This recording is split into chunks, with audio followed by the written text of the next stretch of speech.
اور بہت سی برکتوں سے محروم رہ جاتا ہے. دعوت اسلامی کا مدنی ماحول بھی اسی کی ایک مثال ہے کہ ایک تعداد اس کو دور سے دیکھتی ہے اور دور سے دیکھتی ہے تو قریب نہیں آ پاتی اور بہت سی برکتوں سے محروم رہ جاتی ہے. قریب آ کر کیا کیا برکتیں ملتی ہے آپ کی ترغیب و تحریض کے لیے ایک مدنی بہار آپ کے گوش گزار کرتا ہوں. وزیر آباد پنجاب پاکستان میں مقیم ایک اسلامی بھائی کے بیان کا خلاصہ. دعوت اسلامی کے مدنی ماحول سے وابستہ ہونے سے پہلے میں گناہوں بھری زندگی گزار رہا تھا. مجھے یہ پیارا اور نیک ماحول کچھ یوں میسر آیا کہ میں 1427 ہجری بمطابق 2006 کی گرمیوں کی چھٹیاں گزارنے ٹیکسلا میں مقیم اپنی خالہ کے گھر آ گیا. وہاں ایچ ایم سی فیکٹری کی رہائشی کالونی میں دعوت اسلامی کے زیر اہتمام شب براءت کے سلسلے میں اجتماع ذکرنات منعقد کیا گیا. میں اپنے خالہ زاد بھائی کے ساتھ اس اجتماع میں شریک ہو گیا. اس اجتماع کی اختتامی رقت انگیز دعا نے میرے دل کی دنیا ہی بدل کر رکھ دی. چنانچہ میں نے سچے دل سے گناہوں سے توبہ کر لی. متاثر تو پہلے ہی ہو چکا تھا. پھر جب واپس اپنے گاؤں آیا تو ایک عیسائی بھائی کی انفرادی کوشش سے میں مدنی ماحول سے وابستہ ہو گیا. اللہ عز و جل کا کرم ہے کہ وہی لوگ جو کل مجھے اپنے قریب بھی نہیں بیٹھنے دیتے تھے، مجھ سے نفرت کرتے، اس ماحول کی برکت سے اب وہ مجھ سے محبت کرتے اور مجھ جیسے گناہ گار کو دعائیں کرنے کے لیے کہتے ہیں. اللہ عز و جل کی امیر اہل سنت پر رحمت ہو اور ان کے صدقے ہماری بے حساب مغفرت ہو. اسی ماحول نے ادنا کو اعلیٰ کر دیا، دیکھو اندھیرا ہی اندھیرا تھا اجالا کر دیا. دیکھو میٹھے میٹھے صاحب اور مدنی چینل کے ناظرین، آپ بھی اپنی مدنی بہاریں ہمیں اس ای میل ایڈریس پر میل کر سکتے ہیں. اور اگر آپ کال ریکارڈ کروانا چاہتے ہیں، اپنی مدنی بہار ریکارڈ کروانا چاہتے ہیں تو اس نمبر پر اپنی مدنی بہار ریکارڈ کروائیے. اور اچھی اچھی نیتوں کے ساتھ آپ بھی مدنی بہاروں کو میں ریکارڈ کروائے تاکہ آپ کی مدنی بہار سن کر کسی کو ترغیب ملے، کسی کا ذہن بنے تو آپ کے لیے بھی صدقہ جاری ہو. اس بڑے آبی پرندے کی چونچ، دم اور بازو سب لمبے ہوتے ہیں جبکہ ان کی گردن چھوٹی ہوتی ہے. ان کی جسمانی لمبائی 65 سے 100 سینٹی میٹر کے درمیان ہوتی ہے جبکہ ان کا وزن 0.9 کلو گرام سے 1.9 کلو گرام کے درمیان ہوتا ہے. اس کی ایک نمایاں خصوصیت یہ ہے کہ اس کے پنکھ 150 سینٹی میٹر سے 250 سینٹی میٹر تک پھیل سکتے ہیں، یعنی مکمل پھیلانے پر اس کے پنکھ 8 فٹ تک پھیل سکتے ہیں. بیان کردہ اعداد و شمار مختلف اقسام کے مختلف ہوتے ہیں. فریگیٹ ایک پرتیلا ہوا باز اور زبردست گلائڈر جو بے پناہ قوت پرواز رکھتا ہے. اسے یہ اعزاز بھی حاصل ہے کہ اپنے جسمانی وزن کے تناسب سے دنیا کا سب سے بڑے پنکھ یعنی بازو رکھنے والا پرندہ ہے.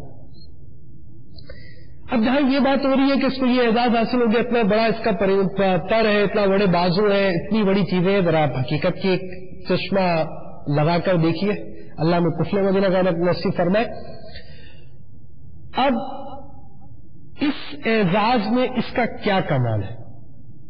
انسان کے جتنے بھی اعزازات ہیں، کوئی پوزیشن لے کر آتا ہے، کوئی دنیا کے اندر کسی جگہ پر پوزیشن لے آتا ہے، کوئی دنیا کا امیر ترین آدمی ہوتا ہے یا کسی شہر کا امیر ہوتا ہے، رئیس ہوتا ہے، کسی کو کسی فیلڈ پہ مہارت حاصل ہوتی ہے، کسی کے ہاتھ میں صفائی ہوتی ہے، کوئی کڑھائی کا ماہر ہوتا ہے، کوئی گاڑیاں بہت اچھی سیٹ کر دیتا ہے. بڑی طریقے سے دنیا کے اندر وابستہ سینکڑوں نہیں ہزاروں شعبات میں ہزار ہاں قسم کے ماہر لوگ، ہزار ہاں طرح کے لوگ. اب مثلا اس وقت ہم جہاں ریکارڈنگ کر رہے ہیں یا ریکارڈنگ کرنے والے بھی اسلامی بھائی ہیں، یہ بھی ایک دنیا ہے.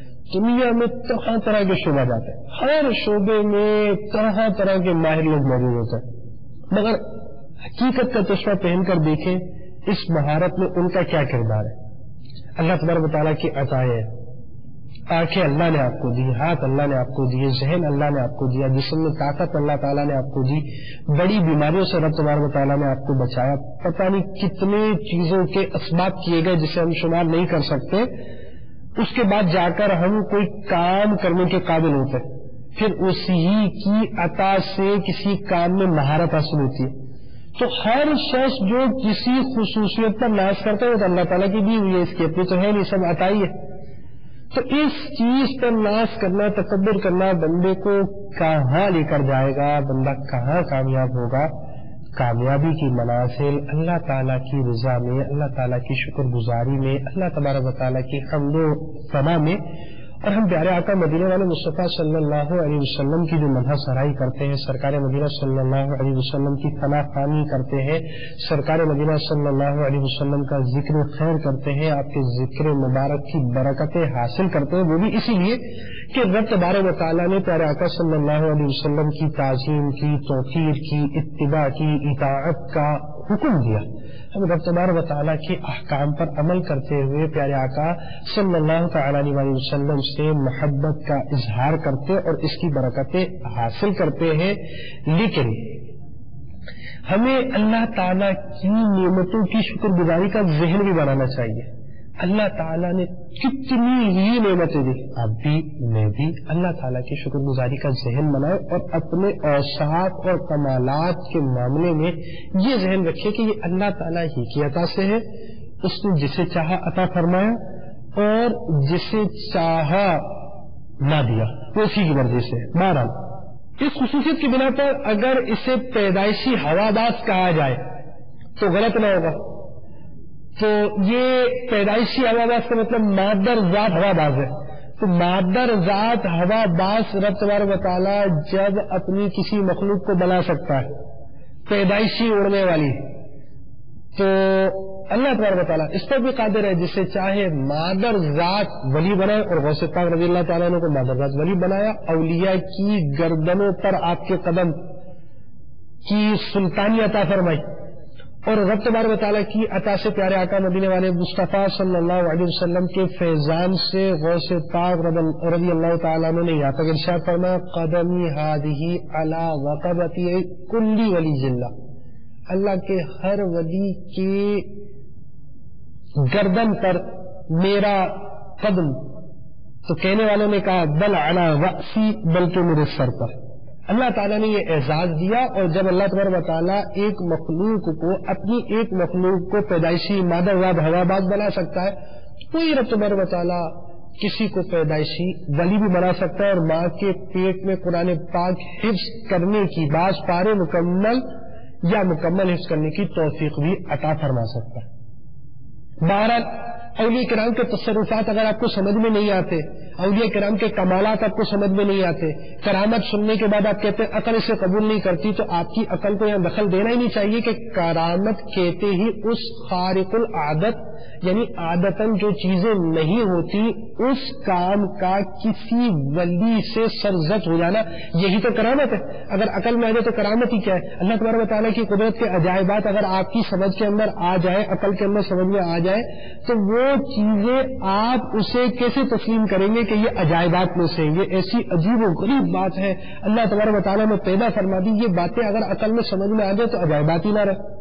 اسی طرح کا معاملہ معجزات کا ہے، اسی طرح کا معاملہ ارہاس کا ہے، اسی طرح کا معاملہ معونت کا ہے۔ ارہاس قبل از اعلان نبوت، جو نبی سے بات صادر ہو اس کو ارہاس کہتے ہیں، ایسی بات جو عقل میں نہ آئے، اور اگر بعد از اعلان نبوت نبی سے صادر ہو تو معجزہ، اسی طرح ایک عام مومن سے صادر ہو تو اس کو معونت کہتے ہیں۔ بہرحال اگر آپ کی عقل کے اندر یہ باتیں نہیں آتی تو عقل ہی کا قصور ہے۔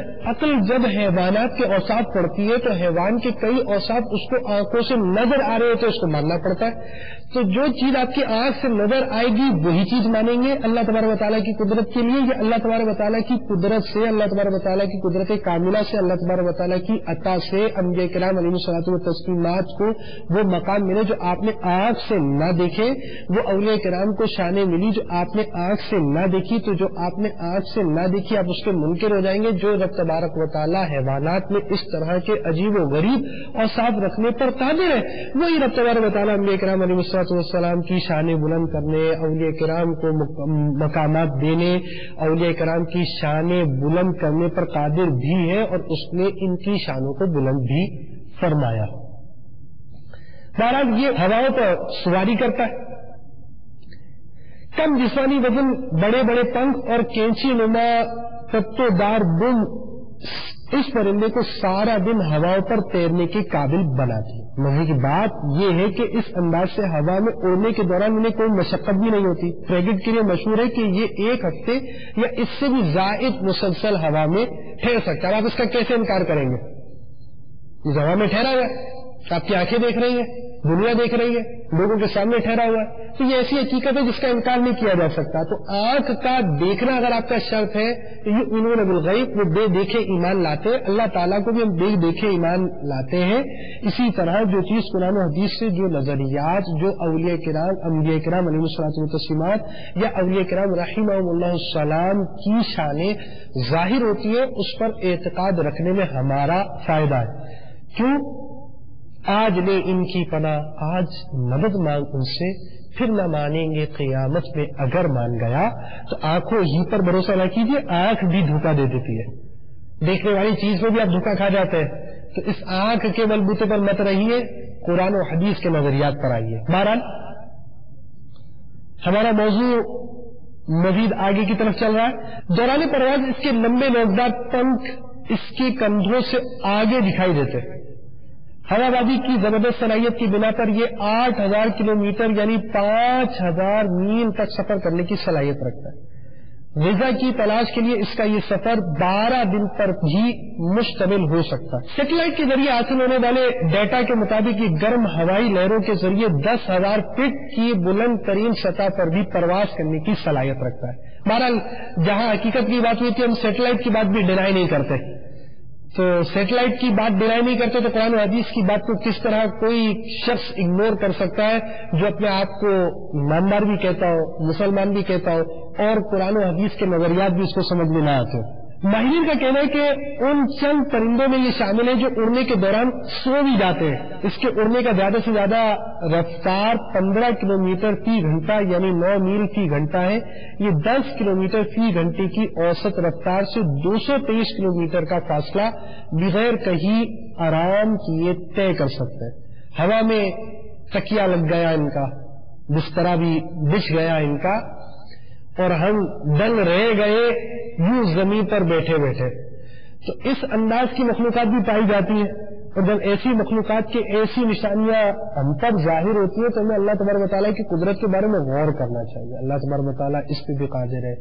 جانوروں کے حوالے سے ہوا میں سو رہے ہیں, ہوا میں اڑ رہے ہیں تو اڑتے اڑتے سو بھی رہے ہیں. بعض جانور پوری دنیا کا سفر چند دنوں کے اندر گزار لیتے ہیں, ختم کر لیتے ہیں, اور پوری دنیا کا چکر کاٹ کر آ جاتے ہیں بغیر ویزا اور پاسپورٹ کے. تو اس انداز سے جانوروں کے اندر طرح طرح کی باتیں پائی جاتی, طرح طرح کی چیزیں پائی جاتی, طرح طرح کی نشانیاں پائی جاتی ہیں, علامتیں پائی جاتی ہیں, عجائب قدرت کا بیان ہوتا ہے. تو انسان غور کرے اللہ تعالیٰ کو کیسی قدرت کاملہ حاصل ہے. اللہ تبارک و تعالیٰ ہر کمال کا جامع ہے جو اس کے شایان شان ہے. فریگیٹ ہوا کی لہروں پر تیرنے کے علاوہ ڈرامائی کرتب بھی دکھاتے ہیں, جیسے ہوا میں اڑتے اڑتے اچانک ٹھہر جانا, پھر سے اڑنے کا آغاز کرنا, بیچ میں پیش و خم کرنا, سارے کام کرتے ہوئے چکر کاٹنا وغیرہ, یہ ان کے شعبے ہوتے ہیں. مگر یاد رکھیے ہر نعمت کے ساتھ زحمت ہے. ان ہوائی شاندار خوبیوں کے باوجود اسے اس شاندار خوبیوں کی قیمت بھی پے کرنی پڑتی ہے, اور وہ یہ کہ یہ پرندہ نہ تو تیر سکتا ہے اور نہ ہی چل سکتا ہے. اس کا مطلب یہ ہے کہ اگر یہ اڑ نہیں رہا تو یہ کسی مناسب جگہ پر بسیرا کیا ہوا نہیں ہے, تو اب یہ کسی نہ کسی مشکل میں. اور دوسری مشکل یہ ہے کہ یہ پرواز کرتے ہوئے پانی جیسی ہموار سطح پر اترنے کی صلاحیت نہیں رکھتا, کیونکہ ان کی چھوٹی چھوٹی ٹانگیں اور بڑے بڑے پنکھ دشواری کا سبب بنتے. اسی لیے دوران پرواز ہی سطح سمندر پر بغیر اترے شکار کرنے کو غنیمت جانتا ہے. فریگیٹ اپنی زندگی کا اکثر حصہ پرواز میں ہی گزارتے ہیں, اور صرف آرام کے لیے یا پھر افزائش نسل کے لیے درختوں اور چٹانوں پر اترتے ہیں. فریگیٹ کے جسم میں آئل خارج کرنے والے غدود بھی نہیں ہوتے جو کہ ان کے پروں کو خشک رکھ سکے, اس لیے بھی ان کا پانی میں اترنا نامناسب ہے. فریگیٹ کی ہڈیاں حیران کن حد تک لچکدار ہوتی. ان کا پورا ڈھانچہ ان کے کل جسم وزن کا 5% ہوتا ہے. یعنی اگر ان کا ڈھانچہ رکھا جائے اور پورا ویٹ رکھا جائے, ڈھانچے کا ویٹ کیا جائے تو 5 گرام ہوگا, پورا ویٹ کیا جائے تو 100 گرام ہوگا, اتنا فرق ہوتا ہے. ہوائی جہاز کے پتوار کی طرح اس کی ہڈیاں آپس میں ملی بھی ہوتی ہے, جس کے سبب یہ زبردست پھرتی دکھاتے ہیں. دوران پرواز بڑے بڑے پنکھ ہونے کے باوجود تیزی سے گھومنے اور مڑنے کی صلاحیت رکھتا ہے۔ اس کی 2 شاخہ لمبی دم بھی ماہرانہ ہوا بازی میں اس کی مددگار ہے۔ فریگیٹ کی پندوں کی 4 انگلیاں جھلڈی سے جڑی ہوئی ہوتی ہیں، لیکن یہ اتنی کم جھلڈی دار ہوتی ہے کہ اس کی ساری انگلیوں کا ہر حصہ حرکت کرنے کے لیے آزاد ہوتا ہے۔ اس کی غذا میں مچھلی، جیلی فش، دیگر خولدار آبی جانور وغیرہ شامل ہیں۔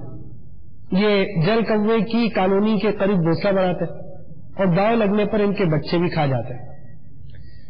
یہ دوسرے پرندوں سے ان کا شکار چھیننے بھی مہارت رکھتے ہیں، لیکن اس کا یہ مطلب ہرگز نہیں کہ یہ خود شکار نہیں کر سکتے۔ سچ تو یہ ہے کہ ان کا یہ چھینا جپٹی والا شکار کا جو معاملہ ہوتا ہے یہ ان کی غذا کا بہت تھوڑا حصہ ہوتا ہے۔ یہ اپنی رفتار اور مختلف تدبیروں کے ذریعے بعض آبی پرندوں کو خوف زدہ کر کر انہیں ان کے لیے شکار کرنے پر مجبور کرتے ہیں۔ اس دوران یہ دوسرے پرندوں کو کاٹتا اور چوٹ بھی مارتا ہے۔ اس کی جارحیت کا نشانہ زیادہ تر وہ آبی پرندے بنتے ہیں جو سمندر میں گہرائی تک غوطہ لگا کر مچھلی پکڑنے کی صلاحیت رکھتے ہیں، جبکہ فریگیٹ تو غوطہ لگانے کا تصور بھی نہیں کر سکتے۔ تاہم جب یہ پرندہ اپنا شکار لے کر ہوا میں اڑتے تو فریگیٹ ان کا پیچھا کرتے اور پھر انہیں ڈرا دھمکا کر اپنا شکار گرانے یا پھر میدے سے اگلنے کے لیے مجبور کرتے۔ بعض اوقات فریگیٹ یہ کام جوڑے یا گروپ کی صورت میں بھی کرتے ہیں۔ اگرچہ فریگیٹ اپنی ظالمانہ عادت کے سبب مشہور ہے، لیکن اس انداز سے حاصل کی گئی غذا ایک رپورٹ کے مطابق اوسطاً 5% ہوتی ہے۔ فلائنگ فش فریگیٹ کی غذا کا اہم ترین جزو ہے، کیونکہ سطحی سمندر پر چھلانگ لگاتی ہوئی مچھلیاں اس کے لیے آسان شکار ہوتی ہیں۔ یہ ہوا میں پرواز کرتے ہوئے آبی سطح کے بالکل قریب موجود مچھلیاں پر جھپٹ کر شکار کرتے ہیں یا پھر چھلانگ لگاتی ہوئی مچھلی کو ہوا میں ہی جکڑ لیتے ہیں۔ ڈالفن جن مچھلیوں کے غول کو پانی کی سطح کے قریب آنے پر مجبور کرتی ہے، یہ ان سے بھی بھرپور فائدہ اٹھاتا ہے۔ بعض اوقات کچھوے کے بچے بھی اس کی غذا بن جاتے ہیں۔ شکار کے دوران فریگیٹ کی لمبی ہک نما چونچ نہایت کارگر ثابت ہوتی ہے۔ یہ اپنی کالونی میں 80 کلومیٹر طویل فاصلے تک غذا تلاش کرتے ہیں۔ تاہم غذا کی قلت کے باعث ان کا یہ سفر سینکڑوں کلومیٹر پر مشتمل ہو سکتا ہے۔ ایک مسئلہ آبی پرندے کے ساتھ یہ بھی ہے کہ بعض اوقات گرم سمندر میں پانی اتنا گرم ہو جاتا ہے کہ جتنا صحرا میں گرمی ہوتی ہے۔ پانی کی سطح پر ایک موٹی نہایت گرم تہ مچھلی کے بہاؤ کو سطح آب پر آنے سے روکتی ہے، جس کی وجہ سے یہ مچھلیاں ادھر ادھر پھیل جاتی ہیں اور فریگیٹ کے لیے انہیں تلاش کرنا بھی مشکل ہو جاتا ہے۔ لہذا اس موقع پر گرم آبی علاقوں کے رہنے والے پرندوں کو ایک خاص حکمت عملی جسے انرجی افیکٹ فلائٹ کہا جاتا ہے، اسے اختیار کرنے کی حاجت ہوتی ہے۔ اس حکمت عملی کے تحت یہ پرندے کم سے کم توانائی خرچ کرتے ہوئے زیادہ سے زیادہ پرواز کرتے ہیں تاکہ غذا کی کمی کی صورت میں غذا کی تلاش جاری رکھ سکیں۔ فریگیٹ عموماً دوران پرواز خاموشی سے اڑتے ہیں، نئے فریگیٹ خاص موقعوں پر آواز نکالتے ہیں۔ فریگیٹ ایک سیزن میں ایک ہی جوڑا بناتا ہے۔ یہ کالونیز میں افزائش نسل کرتے ہیں۔ یہ عموماً جھاڑیوں یا پھر درختوں کے جھنڈ میں گھونسلہ بناتے ہیں۔ سہولت میسر نہ ہونے کی صورت میں بعض اوقات ان کا گھونسلہ زمین پر بھی نظر آتا ہے۔ جیسے اسباب ہو ویسے گزارا کرنا چاہیے، ہمیں بھی کرنا چاہیے، جانور بھی کر لیتے۔ یہ لکڑیوں اور درختوں کی ٹہنیوں کی مدد سے ہموار یا پھر کم گہرا گھونسلہ بناتے ہیں۔ کچھ فریگیٹ گھونسلے کو آرام دہ بنانے کے لیے گھاس وغیرہ کا استعمال کرتے ہیں۔ مادہ گھونسلہ بناتی ہے جبکہ نر فریگیٹ اس کے لیے سامان مہیا کرتے ہیں۔ چند دنوں میں گھونسلہ تیار ہو جاتا ہے، تاہم بعض صورتوں میں اس کام میں چند ہفتے بھی لگتے ہیں۔ افزائش نسل کے لیے منتخب کیے گئے مقام اور بنائے گئے گھونسلے کی دوسری فریگیٹ سے حفاظت کی جاتی ہے۔ مادہ ایک جھول میں ایک ہی انڈا دیتی ہے۔ اس کے بعد دونوں نر اور مادہ شفٹیں لگاتے ہیں اور ایک شفٹ 3 سے 6 دن پر مشتمل ہوتی ہے۔ علاقائی تبدیلی کے باعث شفٹیں بھی زیادہ دنوں کم کی ہوتی ہے، تو آپ کی بھی شفٹ لگتی ہے، کبھی ڈے نائٹ کی جو جابس کرتے ہیں مختلف قسم کی، تو یہاں پر بھی شفٹیں لگتی ہیں۔ بہرحال مادہ کا انڈا سینے کا دورانیہ نر سے زیادہ ہوتا ہے۔ انڈا سینے کے دوران مادہ کی توانائی بہت خرچ ہوتی ہے. ایک ریکارڈ کے مطابق اس دوران مادہ کا وزن 20 سے 33%، ایک تہائی تک، 5ویں حصے سے ایک تہائی تک کم ہو جاتا ہے. کم و بیش 2 ماہ میں اس مرحلے کا اختتام ہوتا ہے. بچے کی پیدائش کے ابتدائی 3 ماہ میں دونوں نر اور مادہ اپنی اپنی باری پر بچے کو غذا فراہم کرتے ہیں. کچھ عرصے بعد نر کالونی چھوڑ کر چلے جاتے ہیں اور یوں بچے کی پرورش کی پوری ذمہ داری مادہ پر آ جاتی ہے، جو مزید 8 ماہ تک بچے کو غذا فراہم کرتی ہے. چونکہ بچے کی پرورش میں کافی وقت لگتا ہے، یہی وجہ ہے کہ ان میں ہر سال افزائش نسل نہیں ہوتی، بلکہ بعض اوقات تو پیدائش سے قبل اور پیدائش کے پورے عرصے کو ملا کر قریب 1.5 سے 2 سال تک لگ جاتے ہیں. فیگٹ کی خصوصیت یہ ہے کہ دنیا کے تمام ہی پرندوں میں یہ سب سے لمبے عرصے تک اپنے بچوں کی نشوونما اور پرورش کرتے، حتیٰ کہ ان کے بچے اڑنے کے قابل ہو جائیں تب بھی دیکھ بھال اور غذاؤں کی فراہمی کا یہ سلسلہ جاری رہتا ہے. جب سورج کی تپتی ہوئی دھوپ میں انہیں گھنٹوں انتظار کرنا پڑتا ہے تو یہ اپنا سر نیچے لٹکا دیتے ہیں اور اس قدر بے حس و حرکت ہو جاتے ہیں کہ مردہ دکھائی دیتے ہیں. اس اسٹائل کا مقصد دراصل توانائی کو کم سے کم خرچ کرنا ہوتا ہے. یوں ہی ان کے والدین لوٹ کر آتے ہیں تو یہ جاگ جاتے ہیں اور اپنا سر ہلاتے اور آوازیں نکالتے ہیں تاکہ جلدی سے کھانا ملے. اس کی بقا کو کوئی خطرہ لائق نہیں ہے، لیکن پھر بھی ان کی رہائشی علاقوں میں انسانی مداخلت، یعنی انسان تو جہاں جائے تباہ و بربادی کر ہی دیتا ہے. تو بہرحال حضرت انسان ان کا بہترین دشمن ہے اور اس کی مداخلت کی وجہ سے ان کو نقصان ہوتا ہے. نیز بلی اور چوہوں کی وجہ سے بھی ان کے انڈے بچوں وغیرہ کو نقصان پہنچتا ہے. فریگیٹ کچھ خاص طویل العمر نہیں ہوتے، ان کی عمر 15 سے 25 سال کے درمیان ہوتی ہے. غیبت کے خلاف جنگ جاری رہے گی، نفرت و تحریک جاری رہے گی انشاء اللہ عز و جل. صلو علی الحبیب صلی اللہ تعالی علی محمد.